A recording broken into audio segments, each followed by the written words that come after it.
Mga kapatid, magalak kayo kapag kayo'y dumaranas ng iba't ibang pagsubok, sapagkat alam ninyo na lalong magiging matatag ang inyong pananampalataya matapos ninyong pagtagumpayan ang mga pagsubok na iyan.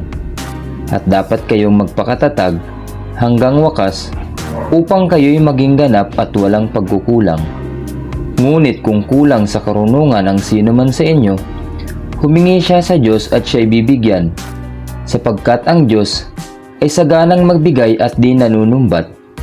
Subalit ang humihingi dapat manalig at huwag mag-alinlangan, sapagkat ang nag-aalinlangan ay parang alon sa dagat na itinataboy ng hangin kahit saan.